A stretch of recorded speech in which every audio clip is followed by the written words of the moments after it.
I'm going to get the code and I'll retweet our tweet. Awesome. Yes, Heather McDonald already liked it from Heather. I know. She was I love Heather. I know, Heather, if you're code and I'll retweet. I love her too. Wait, what did you say? I'm sorry. I just had a weird echo. So I just. Oh, that I had it, my YouTube, I was getting the link. And so it gave us a little reverb of our own conversation. Got it. Okay, perfect. All right. So I love that you do this, by the way. Oh, it's so fun. Thank you. So cool. I have so many questions for you. Okay. I'm so excited. I hope I can answer them. I love it. And hello, everyone. Okay, I retweeted that. And now I'm back on with the wonderful, I'm getting back to the screen here. I am back on with Tyler Christensen. Welcome to Writing and Fighting. Yeah, thank you. It is October 21st, 2020. And I am very excited to have a good friend and expert on my class, to my class today, because we bring up in looking at the academic space of writing. We look at different lenses, and as you know, my class is combat sports, and we analyze race, we analyze economics, morality, and gender and sexuality.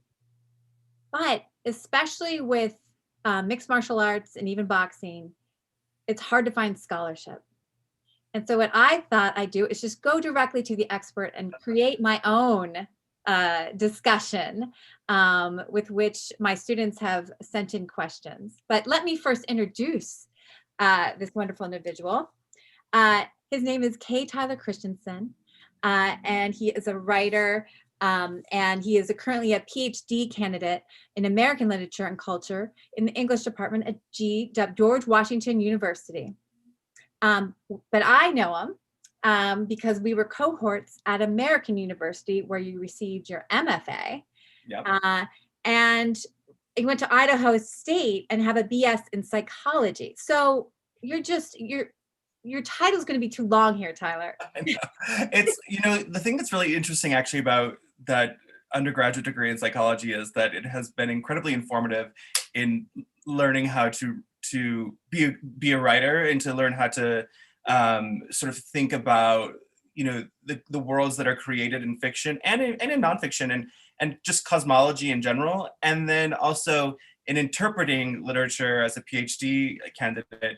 It's been incredibly useful as well, because you have to really dig in and do that microscopic labor of looking at how texts are made and how language functions, and so it's been, and also too, I would say that psych degree has been incredibly useful in terms of classroom setting and space, in terms of reading, students and intuiting some of that stuff. So they're seemingly all very sort of separate, but they all very much inform one another in a really kind of unilateral way.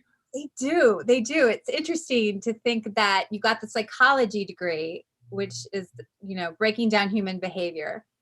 Then you took creative writing, and created your own writing, and now you're breaking down creative writing, and so it does. So Yeah. we're gonna break it down here because I want to go over your year. We were just talking about you published. You call it a chapbook? Yeah, a short book of poems, 10 poems. 10 poems called That Boy from Idaho by Ghost City Press. Yeah. Remember, this is 2020, everyone. Well, but that's just one of Tyler's achievements. He's also working on his dissertation in his PhD program, and he's currently teaching 4 classes. And I have a list of them, because this is why, it didn't print out.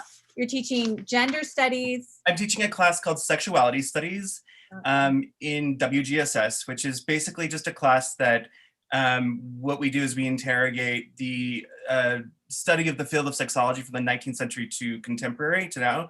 We look at sexology in the 19th century and then the ways in which it moves into a sort of postmodern social constructionist view of sexual desire and sexuality, and the ways in which it starts to become interpreted on a sort of academic level. And then I'm teaching a class called The Activist Imagination in America, which traces movements in the 20th century through literature. And then I'm teaching a 5-week class that's just a close reading of Toni Morrison's work. Wow. Which has been a lot of fun. Yeah, no, but those are all so different and all require such different texts and strategies. And so, wow. So at the end of this class, I'm going to give you Tyler's Twitter and his Instagram. Great. Yes, please do. Because you need to, there's so much going on here that you guys have to check it out. All right, now let's bring all of that knowledge into the ring or the cage. Sure, yeah. Because, I sent you some questions early on, but I would love to know your thoughts. First of all, I want to make sure I'm using the right language. Sure. It's also okay if you don't use the right language, because that's what this is, right? Is that we have to, so much of any discourse is about meeting people where they're at, and then, sort of arming them with that language. And then we do the best that we can to deploy it, to use it, and it takes time, and that's okay.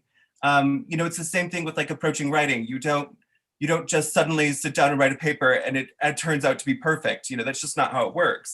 So that's so much of what I do is teach students about language, and they're teaching me too, believe me. So I agree.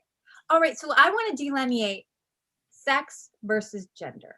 Can you give us the definition and examples so that I make sure we use the right terms in this conversation? Well, okay, so this is a really good first question, in that in a really just simple way, when we're born, a doctor determines our sex at birth biologically by the appearance of genitalia, chromosomal, just sort of, it's not true. There's a lot of mythology around chromosomal variations. There is this, what has been most perpetuated is that there are just two sexes. Yeah. There is male and female, but we know that there are a number of different variations of chromosomes, and it manifests in a number of different ways at birth. And so, but what we have done as a society is that we have just historically said, if you present as, if you have a vagina, then you must be female presenting, and if you have a penis, then you are male presenting, and that means you are female or male. Now, gender is what happens when we then take that child and we swaddle them in something that's pink, or we swaddle them in something that's blue, and we say, we start to assign these sort of characteristics. We start to condition from birth individuals about things like taste, things like behavior, things like toys. Everything begins at that particular moment. And that's why it's such an interesting, if you really close read the moment of birth, you're assigned your sex, and then you're also given this blanket that determines so many, that ends up being this thing that determines the narrative that people would have you believe, that society would have people believe about you. And so there's not, gender is socially constructed. It's not, it's not fixed. And again, like I said, if a really good person to read is Dr. Ann Fausto-Sterling, Dean Spade, Susan Stryker. These are all individuals who've written a lot about biological determinism and a lot about transgender identity and gender identity in general, and the distinctions between sex and gender. These are really your experts in the field on those particular issues. No, so thank you so much. That is such the blanket is such an interesting, what a great way kind of to just symbolize the It's a difference. signifier, yeah. Yeah, because that's, you are seconds old and Yeah, already being treated differently. And and so, as you say, the toys, but also, little things like girls are allowed to cry or not allowed to cry as much and coddled more, where boys aren't, like, so yeah, it's yeah. amazing how much this is brought upon us without, it's almost conditioned, I guess, at Yeah, this point. well, it really changes if you look at history. It really starts to change with, especially like in American culture, but it really changes with advancements in technology. And part of that has to do with, and especially if you want to focus on like the 19th century and the 20th century, and we move into a wage labor economy, and there is a huge emphasis at the turn of the century, the 20th century, on production. Mhm. And so it's no coincidence that there is also then a huge emphasis put on reproduction, and which means that what is happening at this particular period of time is that it is seen as being the woman's job to reproduce. The man is the perfect person that provides that seed, and then the woman's job is to be a womb and to reproduce. Laborers. And so, it that too becomes something that's very part of our gendered language, is how our economy is also gendered. And so that translates into everything. I mean, even just, a classroom space is deeply gendered, with, the person, and hierarchical too, Yeah. I mean, those are all, sex and gender, when you really think about it, is everywhere and in all things. No, and I very much, it functions as for the economy, and as a capitalistic society, gender is needed. I think, Yeah, or it's thought to proliferate the reproduction and the laborers. And what I find so interesting is when you see women, that gender um, suppressed, I guess, as a word, and is when men, or there needs to be a shift in the power, and yeah. often that's resulting in an economic need. So this, what I'm going to do, if you could help just briefly with combat sports, is go through the historical kind of outlet, because gender has changed. I'm using the right term there. Um, because if we trace back, especially in literature, we can find that Homer mentions Hmm. combat sports for prizes in the Iliad, and Yeah, often a male dominated space, uh, and really we don't see women really ever enter it in, though, until the 1700s, the 18th century. hmm, hmm. And I'm so curious, women boxed. Women would call out other women. That's Um, awesome. yes, yes, it's very, I don't know any of this, so this is really fascinating to yes. me. Sometimes there would be, this is the thing about objectification, sexuality, they would be topless, but it would Yeah. be, this is when prize fighting was in the streets of, like, England. Um, Hmm.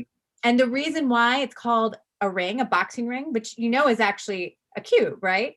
Yeah, Called a ring because back then, because it wasn't sanctioned by anything, although I'm sure there were some authorities who just looked the other way. sure. But how they did it was that spectators would gather around and form a ring around Okay. the fight. And it's interesting, you talk about production. Before we had clock and we could measure time, fights would go on forever. Wow. We're talking hours and hours, because there was no way to kind of make that, jump, or limit it and understand it. So when did they start to introduce things like the TKO, or like Great. the, that, when did they start to introduce like ideas about what a successful fight is versus an unsuccessful fight is. Well, that, you know what? I'm going to come to that because that's with Yeah, the age of the Industrial Revolution. great. Because women, they only have around, 50 years or so, because when the Victorian age comes, which is also with the Industrial Revolution, women are not invited into space anymore. They are kind of extricated. It's a male only, and they are literally, I think, constrained and often I think that was that men needed to be working and women needed to be home. There couldn't be that interaction because Yeah, labor was such a needed force. Now, in terms of, I think, with commodification of sports, that happens because of the Industrial Revolution, in that they're bringing men from the rural areas. They're coming to town, and they now know how to regulate things like time. And they see that they want to give activities to these men because often they're just drinking or, sure. getting up. So they start to make leagues. And Mhm. they also realize, oh, betting, this is Well, another. and also this idea of leagues. I mean, competition is central to a market, any kind of good, strong market economy, right? I Yes, mean, yeah. yes. And so then boxing became actually, which was much more of a street fighting, bare knuckle. Um, Hmm. they adopted the Queensberry rules after the Marquis de Queensberry, when it became more of a gentleman's sport, because they started realizing, oh, if we wear gloves, we're not breaking our hand. Sure. It was able, I think, to give those gentlemen who were not getting out and rough and tumble, it allowed them this aspect. And now this is where I want to get into masculinity, uh, Sure. Yeah. because often we think that masculinity, combat sports, is a masculine sport. That's Hmm. always been. I just told you about an era that we don't think about. We often think that Ronda Rousey was the first female fighter, and that was like 7 years ago. She came upon us, but we did have a little bit of women creeping in, and then we've had other times where women have entered the space, but it's, women boxing in the Olympics didn't come back till 2012. And Wow. right, it's amazing because Yeah. they didn't seem like, again, this idea of a woman being, don't, how can you punch up her face, or she's, that's someone that's gentle. How can we watch something like that? It Hmm. still had its remnants. So, um, what is it about Hmm. that? Like, I'm thinking back in those 1800s, Yeah. gentlemen who started going to the boxing clubs. What did fighting give to them? Or what was it that added to their. Well, I think that that's a really interesting question. And I don't have like maybe an informed answer other than just to say that I think that the separation of the sexes during the 19th century, we start to see it happen really explicitly, in terms of, men are the laborers, men are the boxers, they're the fighters. Mhm. Women are relegated to the domestic sphere, to that space, to childbearing and child rearing, and and so there we start to work into things of like softness and hardness, that men are hard and women are soft, which leads us to thinking about masculine and feminine. I was actually just talking about this with my students yesterday, because we are working through, in all my classes, where they were working through second wave feminism in one class, and anyway, we were talking about how during that particular period of time, of the 1950s. Actually, I'm just going to go back to the 19th century really quickly, and then I'll get to there. But Yeah. I blame sexologists, is my point. I blame the ways in which so much of the discussion around gender identity and gender in general was co-opted and put into the hands of the medical establishment during this period of time. And that was when you have people like Otto Weininger in 1903 saying that a woman is the plaything of her husband and child, that she is an object, and that the man is the subject, she is the object, And so we begin to actually see in this period of time the ways in which women are talked about in racialized terms. They're talked about as, Weininger also refers to women as chattel, which is really fascinating. So these are the men that were making the rules in the medical establishment during this period of time about gender and gender identity and sex and desire, and creating all of these narratives based on really just kind of like cigar room BS talk, where they would sit around and they would, meditate and theorize. And it was all part of a strategy to begin to really classify the sexes and the genders and to establish a division between them. And it was, of course, like I said earlier, so very related to the economy, and in part because of the fact that wealth meant power, and men have historically been in positions of power. Not entirely true. I mean, we look at like Joan of Arc, we look at Marie Antoinette, we look at a lot of, female. Catherine the Great. Yeah, exactly. Yeah. Huh. But historically, men are the colonizers. Men are the, men drew up the Constitution. You don't see women included in the language of the Constitution. The Declaration of Independence. So that's during this period of time, and so much of that is about this relationship that the government established with the medical establishment in creating a really kind of explicit discourse around the sexes. And it was, so much of it was just really negative about women, and anybody that was basically not an able-bodied white man.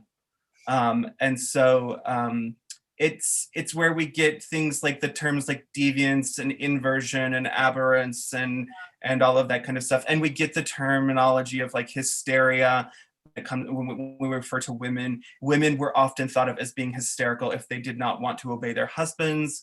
This is terminology that Foucault calls, it's the terminology of biopower. And it's basically the ways in which a state power will enact certain policies or make available only certain resources to people who can demonstrate a kind of bodily superiority. So if you are demonstrate any kind of difference at all, then what the state has done is they have made it difficult for you to access certain resources, to and to limit participation in certain things, so that way you're sort of, those bodies are subjugated bodies. And so this bodily difference, this gender difference, this discourse around all of that leads to ideas about, again, to come back to your original thought here, it leads to ideas about like what men are capable of and what women are capable of.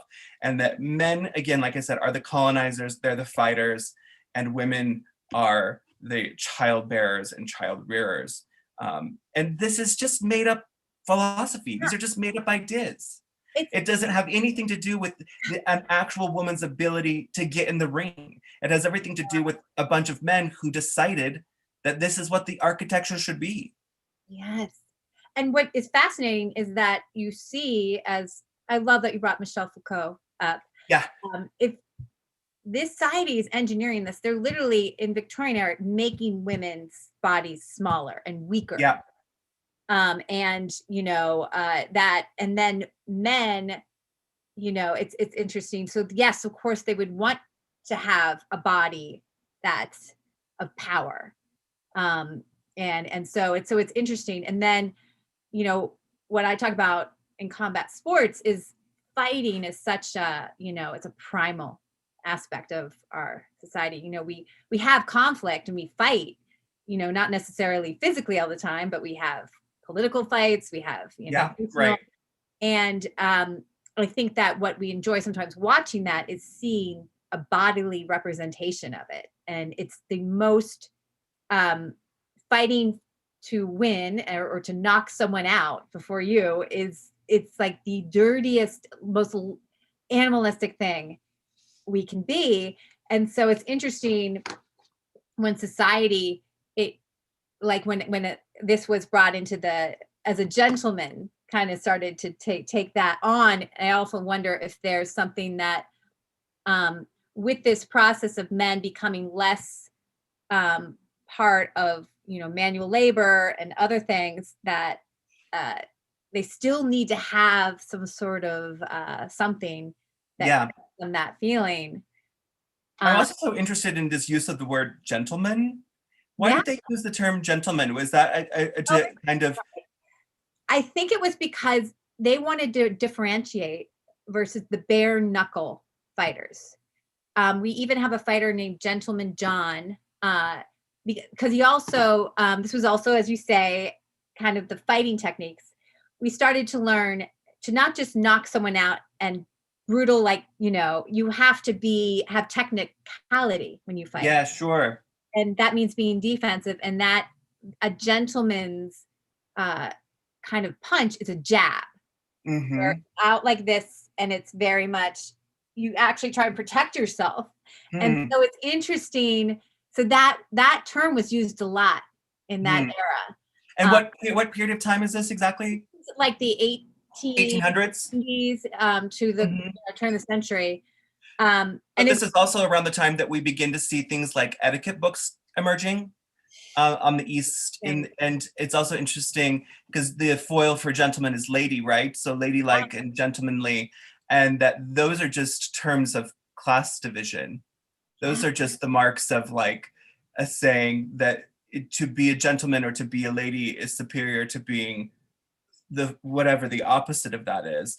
And that's really seems to me to be sort of indicative of a kind of classist set of a use of the term. But I mean, I don't know necessarily. That's why I was asking you about its use and why it was being used that way. And I'm wondering too if in part it was a way to separate, I think you actually said this, but now I'm going to interpret it. But if gentleman was used as a way to separate or to hierarchize an individual's level of training. So if you were a gentleman fighter, you had a superior level of training to the person who was the bare knuckle fighter. Yeah. And that bare knuckle fighter would be somebody who would be kind of just like out in the streets, not really respecting the game per se. Yeah. Rules. Yeah. Which is, I'd actually kind of like to finish our historical arc up into now, because guess what, Tyler? Bare knuckle fighting is back.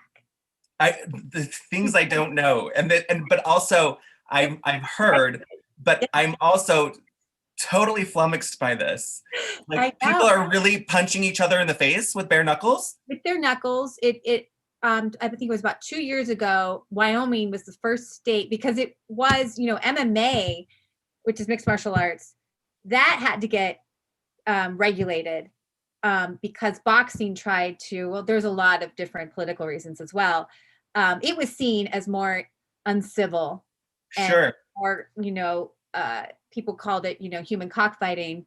And so that, it actually owned, like, just to let you know how New York State, which is the home for Madison Square Garden, which is like the top fight place outside of Vegas.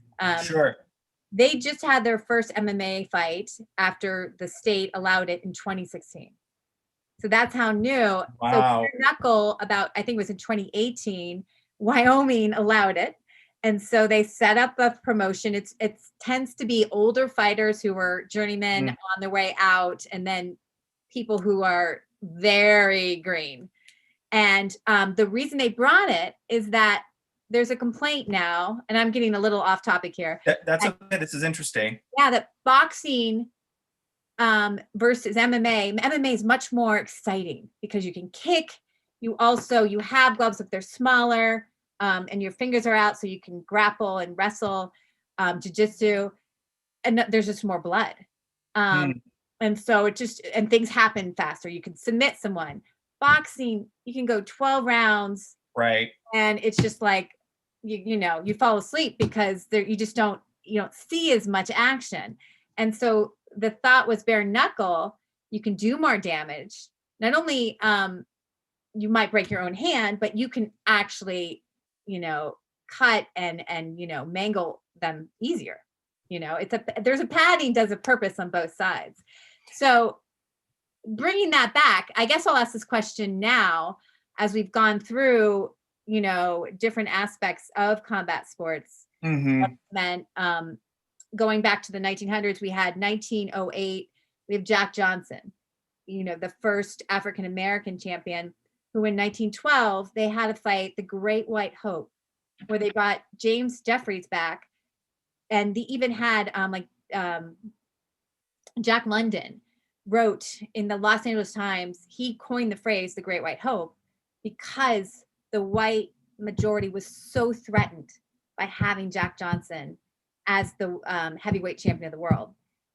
That also shows you what a big deal the heavyweight champion of the world was back then. Sure. And so I'm sorry. So Nancy, it was Jack Johnson, a man of color? Yes, man of color. Okay. And he was very famous because he dated white women. Wow. And got engaged. Yes, he saw prostitutes. He didn't give a damn. It's incredible. Very incredible. There's actually Masala Ali. Do you know from Green Book and then Moonlight? Yeah. Mm-hmm. He is actually going to star as Jack Johnson in a HBO project. Awesome. Because his story is very interesting, and we don't talk about him enough because after he beat the Great White Hope, there were race wars. Oh, and I'm sure. It was a chaotic time in history, and the government, actually, they were so threatened they persecuted him. They came up with the Mann Act, which is a federal law that's rarely used about transporting women over state lines for illegal purposes. Mm-hmm. They thought that even though I think he was engaged to this woman, but she was white. And so he fled the country. And then when he came back, he was in prison. He was stripped of his title, and it just shows you how threatening and how race plays in. But we really see the continuation of just, boxing as just being the kind of prime apex of masculinity. You can see it in Muhammad Ali. He was, someone who really people looked up to. Well, not at first, actually, but that's another story. And then, we can see it. So in terms of boxing, and then we'll go into women, but let's just stick with men. Because why we see bare knuckle is interesting. That's going to be a question of mine. But the other question I have is that other sports now have men who are, okay, I want to use the right word, identifying as homosexual. Am I saying that right?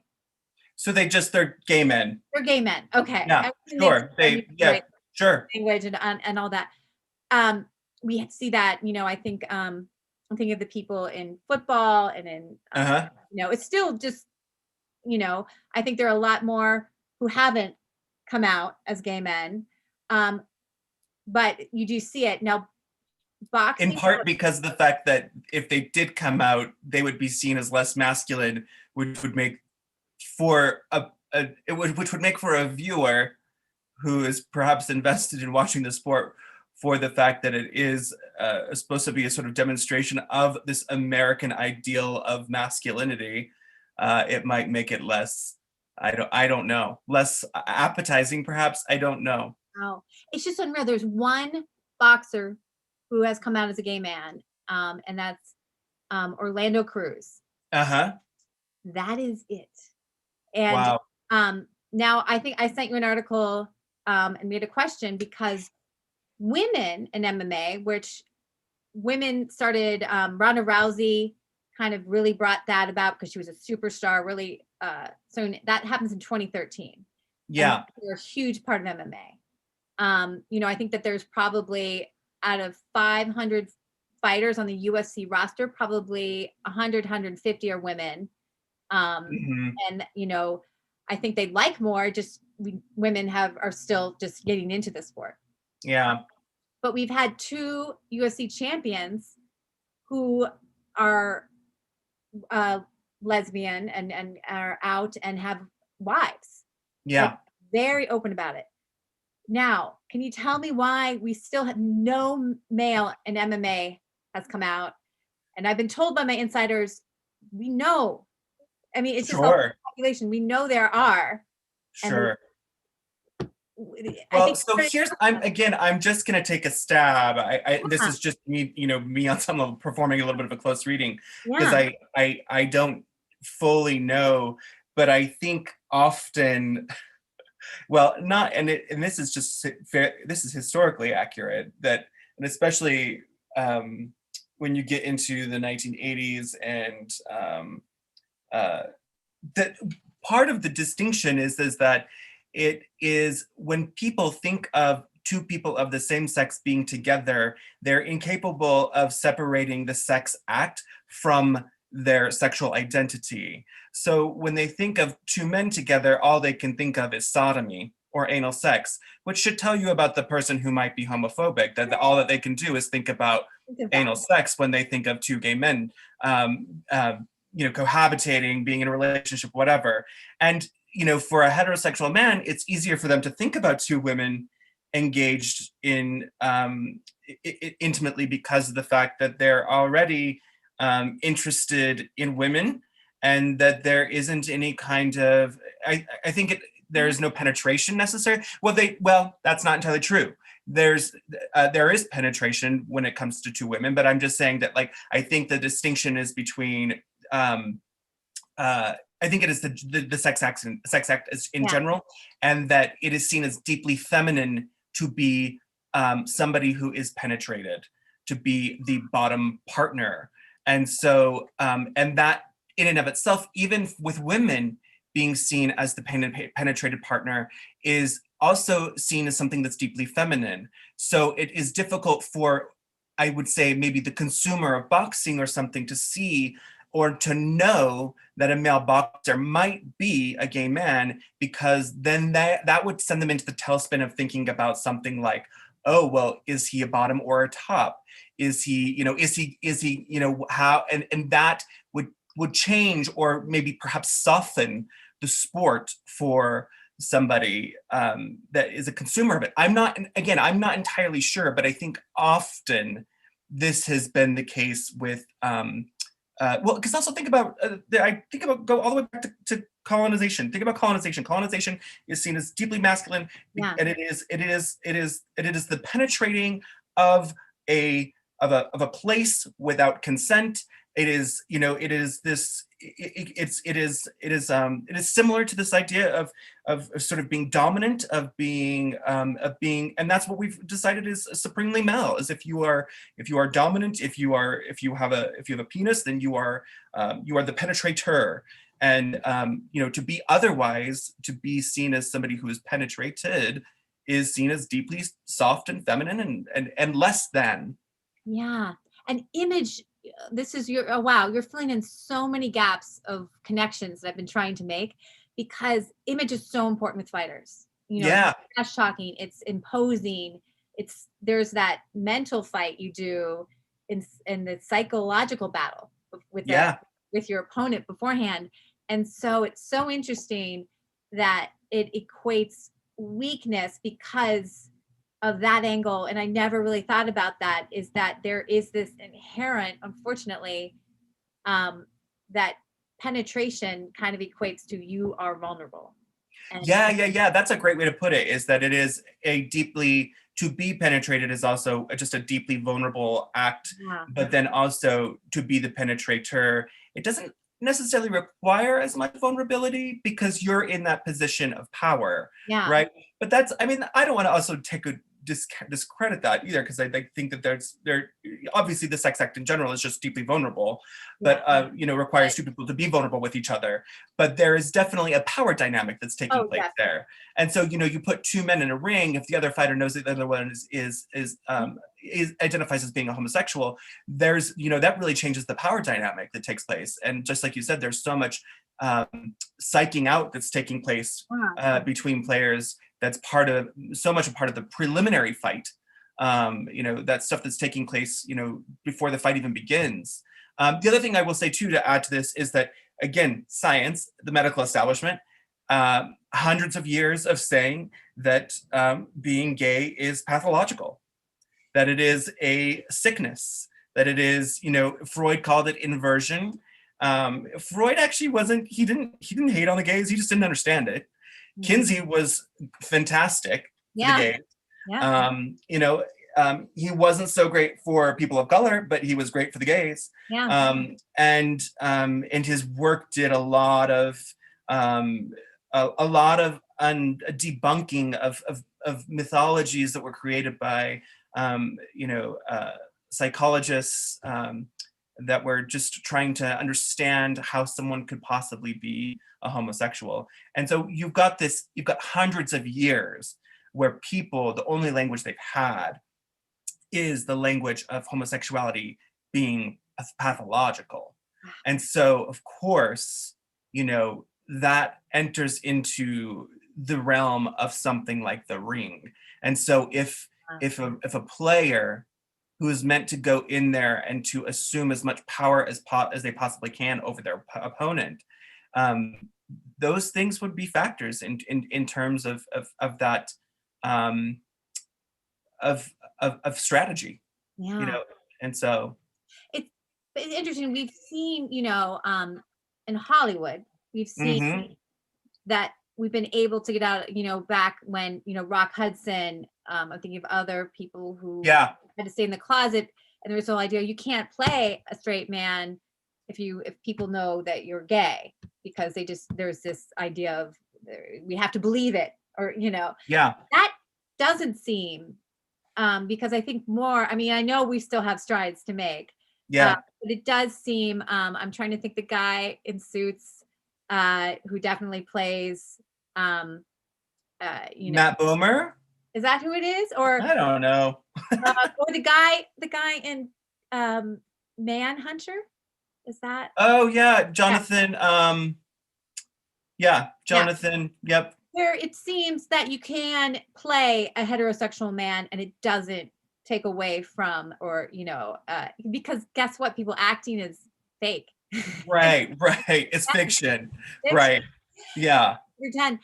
I'm curious, and I'm thinking of other sports, where, I think of Greg Louganis. I think of, where it couldn't be until after they had retired. And, well, the famous story with Greg Louganis, right, though, which is that he hit his head on, so that's the thing too, is in my other class, we just talked about AIDS yesterday, and that whole era. What's really unfortunate for the gay movement before the AIDS epidemic happens is that there had been so much progress made in terms of gaining a kind of equal footing, but the HIV/AIDS epidemic and the fact that so much of the blame of that epidemic was put on and was displaced onto the gay community by media outlets saying things like, oh, it's the gay cancer, that it only impacts gay people, which we all know now is not true. It's an indiscriminatory virus. But that also could certainly be and has been used as a sort of narrative scapegoat or a form of discrimination against gay men too, which is that, I'm thinking of Fighting in Blood. And, if someone were to find out that a player was a homosexual, if they don't know anything about homosexuality other than what they saw on TV during the 1980s, and that they would have this false equivalency to believe that all gay men then have AIDS, which was the narrative, that if you are a gay man and you have sex with another man, then you will get AIDS. Then of course that's going to be, I would imagine, something that would really factor into a boxer deciding to stay in the closet. No, and the other, and the sad thing is that I understand that when you're a fighter, you fight for a purse, and so much, you get paid per fight. You're not on a salary, so your image and what, you don't want to have any liabilities. And I hate even seeing that would be, but you want to be characterized as a ferocious, coming, of age fighter, and you're, and you can't have anything because other people are up against you. So it's just, I guess, because I think I asked you, like, if this can masculinity be reframed, I don't even know what that meant, but I'm just, why, my idea is that women are here, we look strong. I That's actually something that really brought me closer to combat sports, Hmm. was when women went in there, because their bodies were seen as strong. And I grew up where, my mother put me on a diet in 8th grade, and very Yeah. much, my appearance was where I was valued. And it's funny when you Hmm. talk about gender, we tell little girls, we say, "Oh, you're cute." Yeah. That's something that you're valued as. And so Hmm. it's interesting. You're not like, "Oh, you're, wow, look at those muscles," or look at, you know, so it's Yeah. interesting. And that can be on the other side for men who are seen, you have to be a physical specimen, and that's Yeah. where your values come. So it's interesting. But I really I mean, enjoy that women kind of get out of that. What was that? yeah, I was just gonna say it's really interesting the ways in which like masculinity and femininity are like Yeah. cultish ideologies. They are, Yes. the cult of masculinity and the cult of femininity, and the ways in which it really traps people into this like fixed ideology that really divorces them from the pleasure of exploring parts of themselves, sexual desire. And perhaps there's a little girl out there that's saying, I can't be a fighter because that's not what girls do. And then, hopefully there's a little girl out there that's saying, I can be a fighter because that's what Ronda Rousey is. And so, but again, we go all the way back to when you said, I want to make sure I use the right language. So much of this comes down to language and Mhm. how we condition people at young, from birth, Yeah. what they are to believe about themselves through language, Yes. through speech. It is so important. That's where some people, um, we're getting, you and I were academics, and we love language. We Yeah. teach, the Our importance of, students think that we're crazy, but whatever. yes, but it does, it provides, the framework. And my, hope is that awareness of how language is used. I'm not telling you what to say or what to call, Yeah, be aware and understand the effects of, that's right. it's so interesting. So I have two more questions. Do you have time? Yeah, I got it. I Oh, got you. thank you. Yeah. Because there are so many things. But I understand, um, because, going on about sexuality, and another aspect that comes up is objectification. Mm-hmm. Women, primarily women, are attacked for this. There was a male MMA fighter, Curtis Blade, who attacked a bunch of women because he saw them as using Instagram and their sexy pictures to garner attention. And he said that takes away from real talent. It takes away from other people who are grinding it out, and you get more likes. And even though you don't, it's, this meritocracy, these other people are, actually have the talent. So, but for me, I have this hard thing with, if a woman wants to use her sexuality, Yeah, no one should shame her not to. So, that's right. Hey, listen, the economy of sex is wide open. It's an open playing field. So, like, for a man to say, "Oh, that doesn't require any talent. You're not relying on," well, yes, yes, they are relying on their talents. It is a skill set to be able to market oneself in whether it is a provocative way or not, or in a messy way. That field is open to him too. yeah, The field is it is just a way for individual for men mostly to attack women, and it's a gaslighting mechanism. It is not. There's no authority in it. It is. It's lies. It's yeah, total, like, I mean, and also to suggest that any kind of self marketing in a sort of sexually provocative way, to assign like good and bad to it. Oh, I'm so over it. I'm so over it. No, and for me, especially because I think women have been objectified, but not by themselves. In terms Yeah. of other people um, have taken advantage of it in terms of Yeah, sure. the money, and if a woman wants to do it for herself, I am equally. And I also think it's another thing too. It's kind of a different topic, but sex is shameful, and Right. and that you should be shamed for presenting it.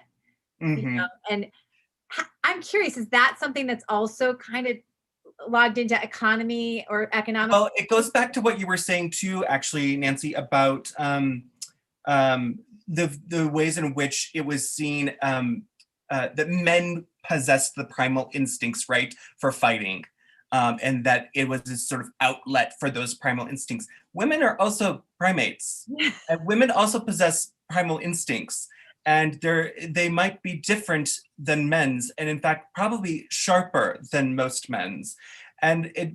And it's the same, it's, to bring it back to what we're saying here, it's the same thing with this idea around women don't experience sexual desire. That's not ladylike.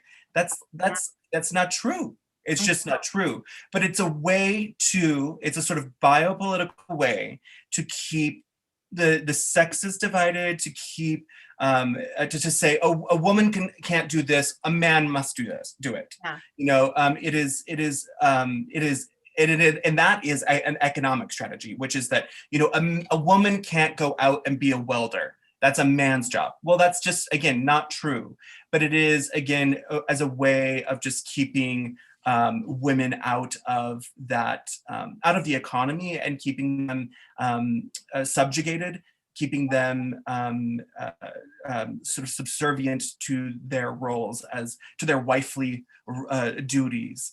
Yeah. And it's, again, just false narrative that's been perpetuated for a very long time, that many scientists and psychologists and scholars have disputed over and over and over again, as being rooted in a really kind of like white male nationalistic narrative around identity, and it's just false. I know it is just false. It's funny. I'm thinking about, we had a panel. I brought in some MMA, a former MMA fighter, Julie Kedzie, and some women of the MMA media, and they had a roundtable, and it kind of came out that they realized that their Fernanda protests actually termed it invisible lines that they must follow. Yeah. And that in terms of a woman like asking a male fight or something, if you're too kind of standoffy, you're a bitch. Right. You're flirting and want to, Right. have sex with them.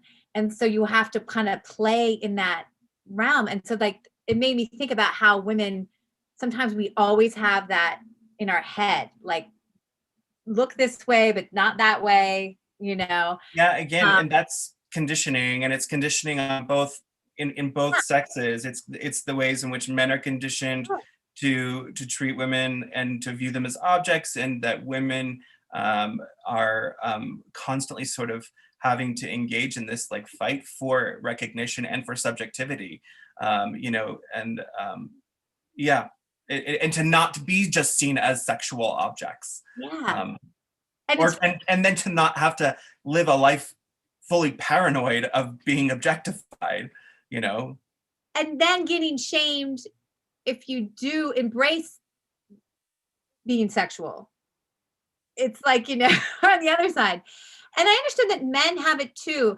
It was interesting. So combat sports was one of the first sports back after the quarantine, the lockdown.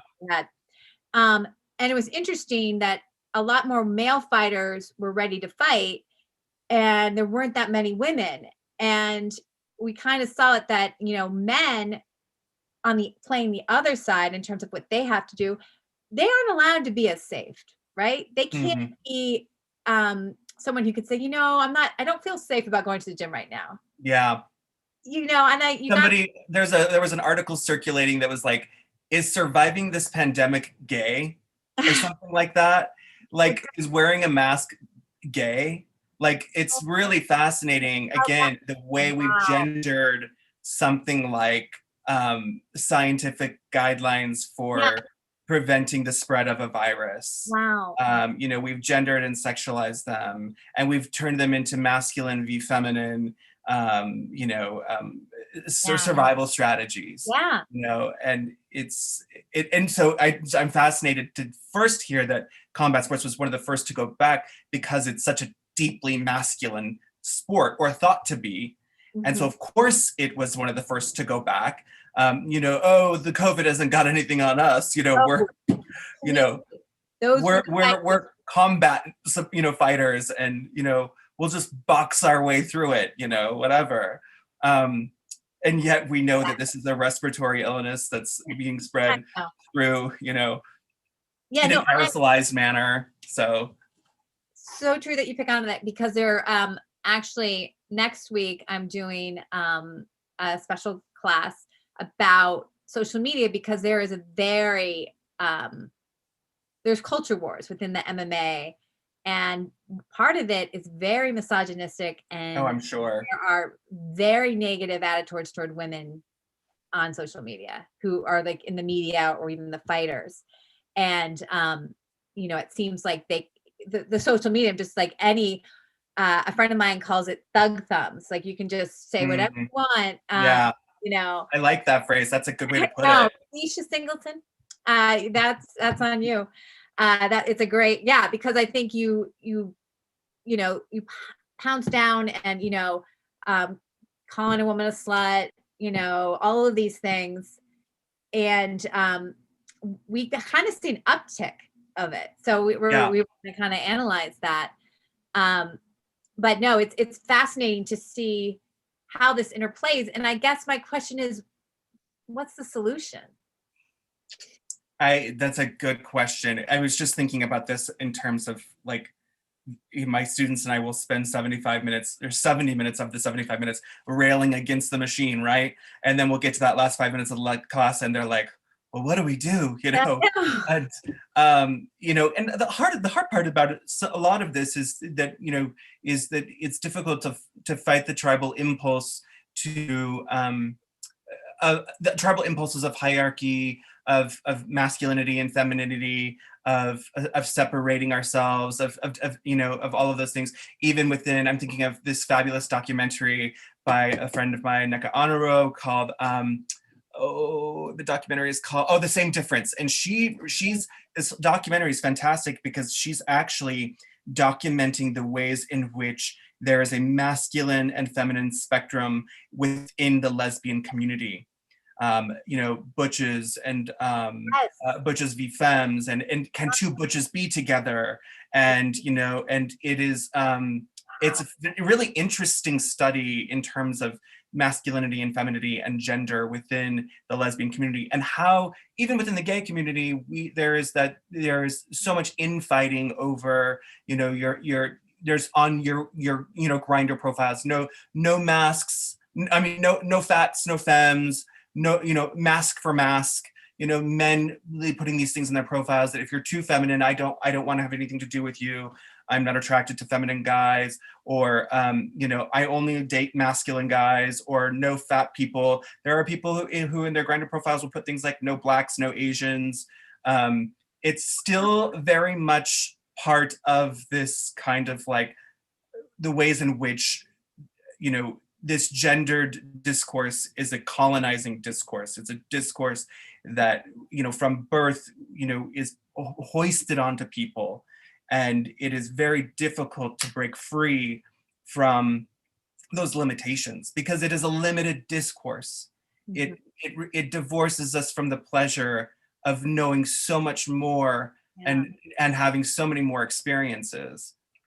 Ah, and I guess what I'm thinking about, because as Foucault says that, you know, you got to look at history as a discourse, and it makes me fear what would come next. Yeah. That could we women lose power again, and Hmm. all of these things. And it's interesting to see how social media. I had never thought of this before, and I understand the need. One of the things is we want to categorize, right? It helps us. Hmm. We look around, able to kind of rapidly understand Yeah. in a second. but like what you said there with social media, where you're being like, you wouldn't go to a bar and you can go up to someone saying, or have that on your like no blacks, no, Yeah, right. never. And the Yeah. fact that you can do that and it's acceptable, Mm-hmm. scary, because Yeah. it's that's very much a way, it's not being inclusive, it's the Yeah. opposite. And so, I guess it's the anonymity of Mm-hmm. media, where no one really knows you, and you're not really offending people. Mm-hmm. But what will that cause down the Mm-hmm. road? Is boxing seen as kind of a cult of masculinity? Yes, and that's Yeah. interesting to bring that up because, oh, definitely. I mean, it's still, especially boxing versus MMA, and then you have bare knuckle. Bare knuckles, Mm-hmm. that cousin that we don't even know what to do with right now, but Sure. very masculine. He's Yeah. that over there. Boxing is still, when you look at the crowds, it is old white men, Yeah. old men, Mm. and everyone is fearful because the ratings are so far down that it could be dying. Now they say that all the time. Sure. They'll get a big fight, and then Mayweather, fights Yeah. someone, and it's the biggest fight ever. So, but the problem is they're having less of those big fights. We haven't had someone like Mike Tyson, or someone who really, especially an American boxer. So it Yeah. is definitely, and women, as you say, like women boxers, we had like Christy Martin in the 90s, Mm-hmm. who came about, but nothing really. We have Clarissa Shields, but she's really not that known. One thing, it's interesting, women boxing is like a lot of other women's sports, where they have only 2-minute rounds instead of Mm. 3, and Oh, a lot less interesting. rounds, Hmm. like 6 rounds or 8 rounds. Kind of like, in tennis, women have less sets. In golf, women have, the tees are shorter. Yeah. Even in basketball, it's a different court. One thing about MMA with, Ronda Rousey, it's the same. They're in the same. Oh, that's fascinating. Yes, they sometimes headline. So Hmm. I think that kind of, because women in MMA, it's really the only sport where a woman has made more than a man. In 2015, Ronda Rousey made more money than any other fighter, male or female. Wow. Like Conor McGregor, even. And we haven't had someone like her, but that line has not been crossed, because Mhm. even though we have, a Serena Williams, and they still don't make the kind of money that men Right. in tennis. So there are some slippages a little bit with gender when it comes to MMA, in that, like you said, that there's, Ronda Rousey has, out earned some male competitors. That's really fascinating. Yeah. I'm also wondering too, are are there any distinctly or feminine presenting boxers, women, or are they mostly seen as being? The latter has been true, in that women, they have these big gloves, they have the big boxer shorts, and so they haven't shown. Now, because women like Ronda Rousey are often in more of a sports bra, and kind of the spandex shorts, Yeah, women boxers are starting to do that. It's interesting. um, they still aren't getting the success sure. that Ronda did. And I also wonder if Ronda, because MMA was such a younger sport, boxing has this history. Yeah. Women, we've had blips. Whereas MMA, the first UFC match was in 1993. And, Hmm. it women started in 2013. It's only 27 years old, the whole organization. So it could also be that it doesn't have that history to kind Yeah. of masculinity and what it represents. Yeah. I Uh, think too, back to your question of how do we change all of this, I think that we do it through things like this, like an institution like MMA, making it possible for a woman boxer fighter to out earn a male fighter. We do it through new generations of young people and of parents who refuse to gender their children at birth, or allow a child the sort of neutral space to explore their gender identity without feeling like it's a threat to their own gender identity, which is often the case, is that so many of us older folks have been raised to believe that gender is so binaristic, and that, you know, that's how we were taught. But it's the younger generations of these parents that are coming up that will, I think, really change that language and change the narrative that we and I also think there's been some advertising campaigns that have begun to at least performatively change, you know. They, you know, Gillette really wants you to buy their razors because you know, there's that ad of the transgender son shaving, and it is just like, I don't know, you are not human if you don't get a little weepy when you see that ad, you know, because it is such a symbol, a performative symbol of progress. And you know, gosh, as a kid, I would have loved to have seen something like that on TV, you know. I mean, I'm thinking too, I was thinking when we were talking too about the most dramatic thing I ever saw in sports when it came to gender in the 90s was Dennis Rodman. Yes. You know, yeah, and you know, he identified as somebody who had liked to wear women's clothing, and you know, and I remember that just it was so controversial, but I just remember thinking, this is everything, you know. And so that's the kind of thing that you know, that kind of pioneering is the kind of stuff that begins to change how we view you know, gender in sports and in just in society in general. It's the more visible representation we get of transgender individuals, of queer individuals, of women, you know, across the spectrum of masculine and feminine. That is how that's how the discourse changes. That's so great. And pioneering, I understand, is not easy. You know, I think about, we talked about Jack Johnson, how he had to pay for what he did, but he was the first one. And then we had Joe Louis, you know, or Floyd Patterson, and then, you know, Muhammad Ali. Now, Muhammad Ali was also a pioneer. Yeah. Not only he changed his name from Cassius Clay to Muhammad Ali after he was a 22-year-old heavyweight champion, and then decided to not enter the draft. He hated it. He was stripped of his belt.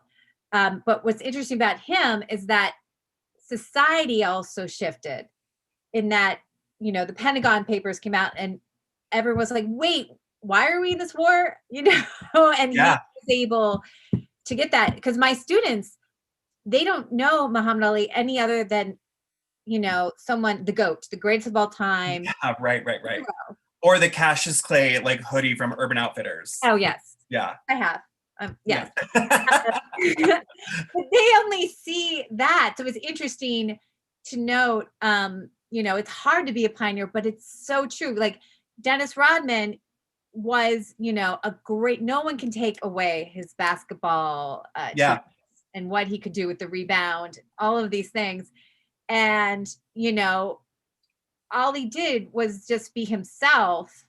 And, you know, I mean, yes, he might go to North Korea or something, but you know. Right. Yeah. You know, I was just thinking in all of these pioneering plays are all people of color. They're all Black. And we ask a lot of our Black citizens in this country. Well, Orlando Cruz. Yeah. Yes, is African American. You know, that we do. Yeah. We ask a lot. And it happens to be for MMA, the women who are outwardly gay also are Brazilian. They're women of color. Yeah. Color. Yeah. And no, we do. And I often wonder if they've already are straddling, they're already having to overcome so many obstacles in that way with race, that for them it's like, well, I'm never going to be accepted as As this, a Black man, as a Black woman. Yeah. but we should take a note, because if we had, I'm thinking the depiction of Ronda Rousey. If Ronda Rousey, she's married, so this is a hypothetical, but if she came out gay, I would think, wow, because she's, a white American woman, Yeah. who, and she's seen as very attractive, that what could that do Sure. for Sure. for the society so I have hope that we get more pioneers, and we don't leave it to people who are already overcoming and that some So people much. in a Yeah. place of privilege, Mm-hmm. so they might have more to fall if they think, but Mm. there's so much more to gain. uh, Yeah. well, I don't know if you have time. My last question was about trans athletes, because this Yeah. my class, it's a very, I hate to say it's controversial, because again, as we talked about, this is just your, as someone who identifies as a gender, Mm-hmm. that's a construct anyway. The fact, Right. um, by the way, I'm curious, when you say, we'll get back to trans. I wanted to circle back to raise your child without these gender norms. I mean, that is very hard to do. You have to tell Very the difficult. hospital, like, you can't put male female down on your birth Yeah. certificate. It would mean that so many of our many state institutions would have to change and adopt their own uh, adopt those policies too in so many ways. I think what you can do just in your own, way though, is like within, like a home space, a domestic space, which is probably the safest space for most children anyway, if they're fortunate enough, to have that. That's the space where you would be able to do the work of things like of taking gender out of the language that you're using in terms of good and bad and male and female and doing so if your daughter wants to play with trucks, which is just the most benign example, but like then okay, and that doesn't mean that you're any less feminine or whatever, or just I think that you said earlier something about the ways in which we assign value to gender, and that is again part of that economic strategy of saying that this is what a girl's worth is and this is what a boy's worth is, and it is that's economic terminology. Oh, We have to kind of do what we can to take that lens, that terminology out of the equation, and think of things in less gendered terms. yes, and I actually think Gillette, it's not. I would put it in the beauty industry, Sure. which, like, they have so much to gain by keeping a gender, by keeping women Mm-hmm. having long hair and no pores or whatever we're supposed Mm-hmm. to, uphold. And then for men, it's that idea, of strength, and Yeah. the idea, I know that being provider is such kind of a albatross that Mm-hmm. is inflicted on a cis boy. Would I say that? I want to say that, like, that you're assumed that you have to be stoic. Yeah. And that's the other thing with fighters, is that you can't scream in the ring or Yeah. the cage. You have to just, keep it all Yeah. in. And so that's so interesting. I'm trying to think of how economically it helps to keep men in that role. Mm-hmm, mm-hmm. I was just going to say, also wanted to maybe correct myself a little bit here. It is also okay to think of things in gender terminology, so long as that person that is, has embraced that particular terminology is it's been their part of their choice. You know what I'm saying? So like it's okay to think and speak of things in gender terms. In fact, it's very empowering, especially for transgender individuals, to Yes. be able to say, no, I may have been born female, but I identify as male. I am a man. That is very empowering. Yeah. And so, I want to be careful in terms of how I'm phrasing that, because I think that there are ways to think of gender in more expansive terms, is what I should be saying, as opposed to saying, Limiting. yeah, Or for me, I just think about it. I'm just going to use my own example. If I had not been just valued on what my hair looked like and sure, rewarded, I'm just thinking of if they rewarded me just on what work I was doing and my creativity, I can't even, my brain actually, I don't even know because mhm, it's such been ingrained. I think now I'm aware, and maybe also I'm older, I don't care as much too. sure, But it's fascinating to think that if we put our value in those things, yeah, gender just what it does is just create more consumption, and hmm, which I also feel leads to poor self-image. If you're always getting told that there's a new beauty product to make you look, you're always going to feel less than. yeah, oh yeah, yeah, yeah, And I think on the other side for men, if you're always being told that you need to make more money or you need to do something, yeah, yeah. So but I would love to crack that open myself. yeah, And, yeah. I think, And you made a really good point, which is that there is an entire economy that is very invested in us maintaining the gender binary, because of the fact that so many products are marketed on the basis of gender. yes, And so, exactly. yeah, No, and I think I remember learning about really how the like capitalism works with gender. And it makes me because knowing that we have a recession, I don't know what the term we're calling it right now. we Um, have a president problem. we have oh, please let's let this solve this problem. We have a huge president problem. Um, and what I worry is that women in the war effort, which helped us out of a depression, Yeah, men were being killed and then shipped off. That's the other thing. Men have to just sacrifice. You know, sure. That's the expectation. Yeah. yeah, expectation. And so women entered the workforce. And wow, how empowering to know that you can make money for yourself and you can be independent. What happened? Men came back. Hmm. Where's my job? And so then thankfully we had a baby boom, but very much I think society reinforced the domestic wife, which is why we think of the 50s, we think of aprons and women bringing the martini glass. And Yeah, totally. and and you can see that was a gendered thing organized so men could get their jobs back. Oh yeah, yeah. Leverage power, make the money, greed. Yeah, So I worry in terms of we're lessening jobs, economy shrinking.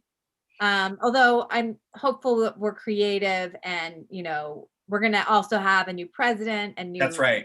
new just everything get Yeah. back on track. Or But at least we're just gonna all have a little space to breathe for a minute so that we can re-strategize and yeah, recalibrate everything in this country. Yeah.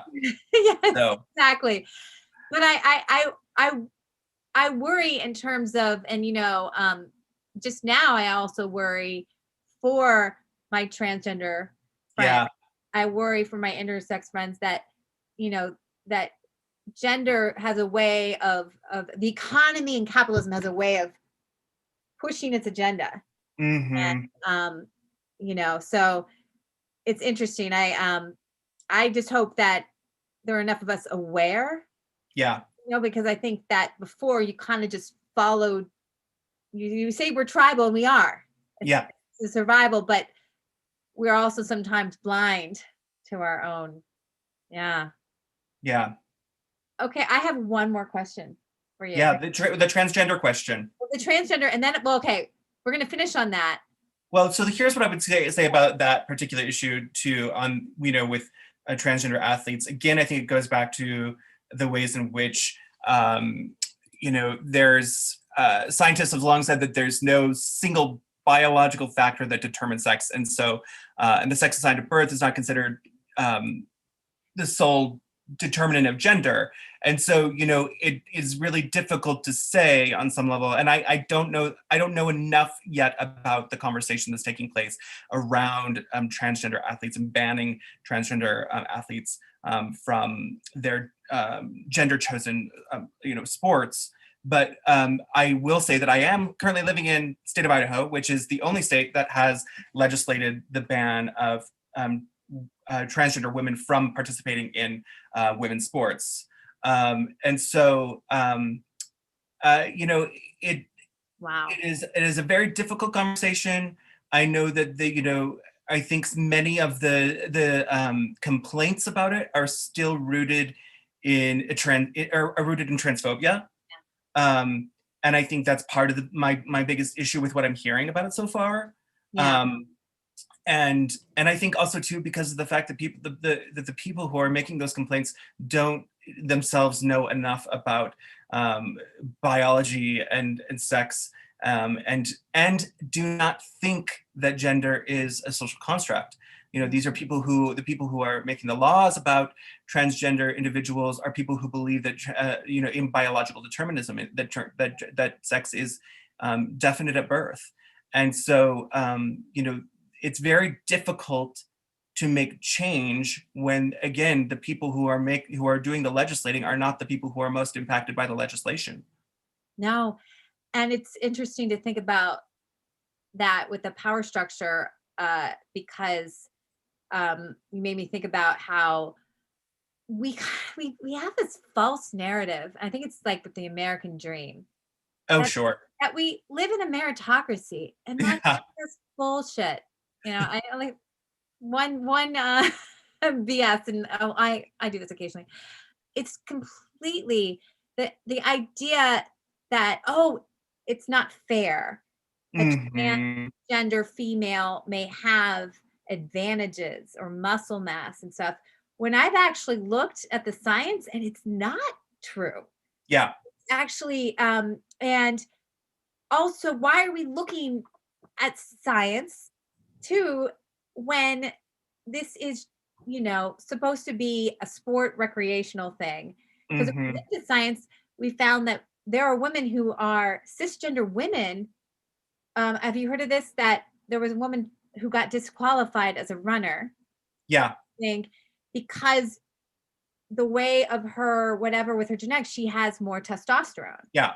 And so they wanted her to take a medication to change her own natural Body chemistry. Yeah. body chemistry. Yeah. And that's really scary to me, because we have to get away from, because I guess my students and I talk about this with fighting.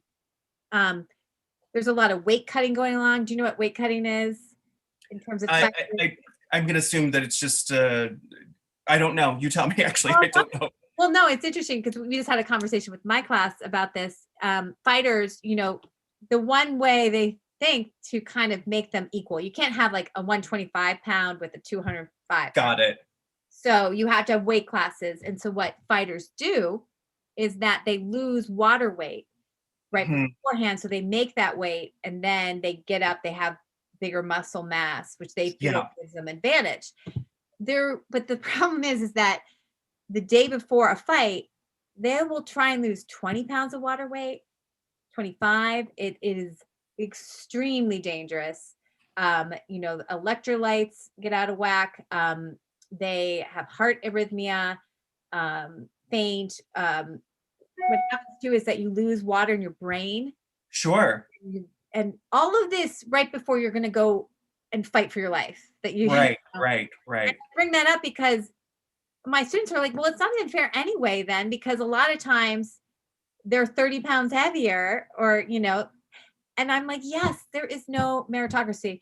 The idea that the best fighters fight each other, no, it's No. about who has been mouthy enough and who represents the hometown hero, and those people get to fight. Yep. And so the idea, and this is the whole idea, I think, too, with people with kind of getting our racial, which is definitely a systematic, we have racial inequality. Mm-hmm. And we have to kind of get over that, trying to be a meritocracy, and that some people have privilege, and we need to acknowledge that and give other people that ability. And so I think that with trans, it's like seeing them as more humans and people and athletes, and rather than cellular level and hormones. Yes. Yeah. So we'll see. It's very interesting. I think, I think that what will finally happen, I'm hoping, is that they don't see this whole, that transgendered they'll be great athletes, and then they'll be average and even poor, because it's not that there is this, oh, you must be better. Yeah, right. So, I have learned so much, Tyler. I'm so glad. Way longer than I should have, but thank you. This has been really fun. So fun. Where can people find you? Okay, so I have a website that's still kind of under construction, but it's ktylerc.com. And then you can find me on Twitter at, I have to figure out what it is, at K_Tyler_C. And that's your Instagram and stuff, right? My Instagram is K_T_C. Ooh, it's slightly different.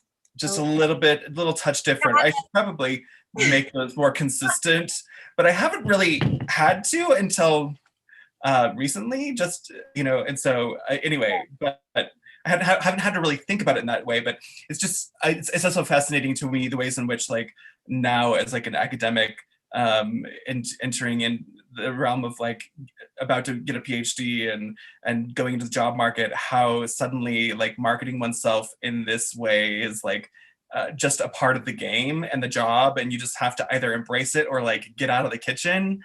And so it's tough though, because as I've gotten older, it is less and less desirable for me to do these things. I just sometimes, especially because, as you know too, like in the MFA, and especially writing about yourself, I did nonfiction. I know you did some nonfiction. You ended up doing nonfiction, right? I did. You get to a certain point where you just get so tired of hearing your own voice. You're just like, oh, shut the hell up. You're such a joke. It's just like, I hear you. I had my daughter read my thesis. Wow. She gave me notes. The writing's okay. The writing's pretty good, but you just got some things wrong. That is amazing. And it was good to hear. Yeah. We're supposed to, what I'm going to do is actually, we're going to go and maybe revise together. So, I love that. That's great. I'll have her point of view. That's great. When we have time. Yeah, I know, right? I don't know how you have any time at all. So no, like what you're the one with multiple jobs. I don't even know what life would be like if like I just had one job. I have no clue. I don't know. I'm just thinking of 4 classes, how many papers that is to grade. The hardest part is that I have 4 synchronous classes between Monday and Tuesday. Wow. Yeah, and I don't know how I did that to myself. Marathon. I mean, it's just between Friday and Tuesday. By the time I get done Tuesdays, it's like, ugh. Oh my God. So, I will say, and I you probably need to go, but I will say that when I adjuncted one year, 4 classes a semester between GW and AU. Yeah. And because they were trying to make it so I didn't have to come to campus so many times during the week, I had 4 classes a day, twice a week. Whoa. One semester. And that was 2 campuses? 2 campuses. I would go do 2 at GW in the morning. I'd have 2 hours in between, 2 at AU in the afternoon on Tuesdays and Fridays. It was awful. My brain is like synapsing. There's some things just thinking about that. Yeah. Because just like, I'm like thinking parking. And like, it was a nightmare. It was a nightmare. I Oh, think, and at the time too, at GW, because it was the Foxhall campus, yeah. Okay. and at the time too, because of the fact that, in terms of adjunct protections, I had to pay $12 every time I parked. On adjunct salary, I calculated I paid almost $1,500 in parking for one semester. Taking and I think many people out there, friends of mine who adjunct, what kind Yeah. of bite that is into your salary. Oh, Oh, it's just it's like it's gone, yeah. Oh So God. yeah. But Anyway, you learned, you gained, here I am. you minds, and you inspired more minds. Well, thank you. Thank you for this opportunity, Nancy. This was so much fun. I know I missed you. Last time I think we were in person was like over a year ago. Yeah, I've been in Idaho since December of last year. Idaho now. I'm in Idaho. Oh my God.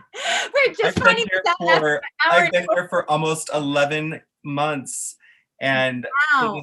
believe me, it has been an interesting confrontation because I never thought I would be back That's in this fun. home space.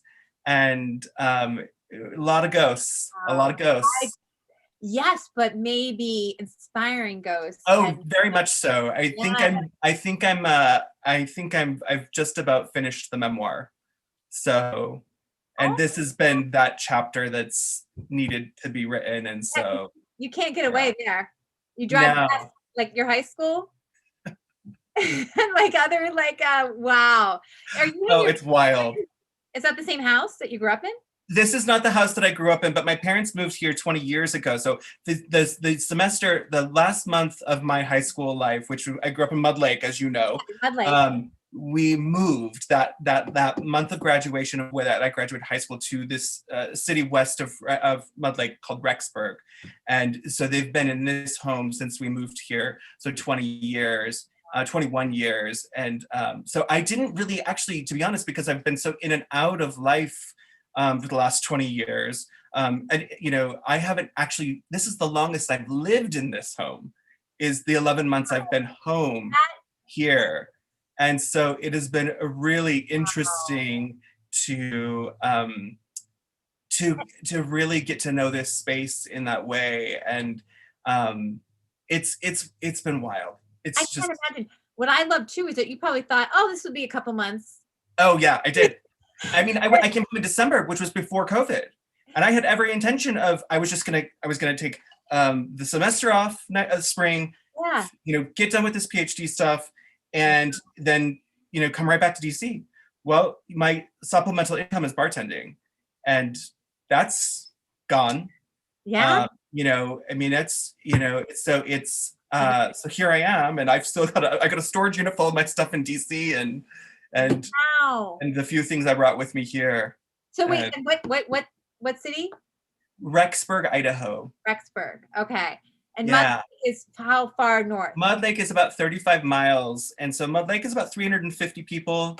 And Rexburg is 25,000 until the students come in to play. And then it's about 40,000 a year.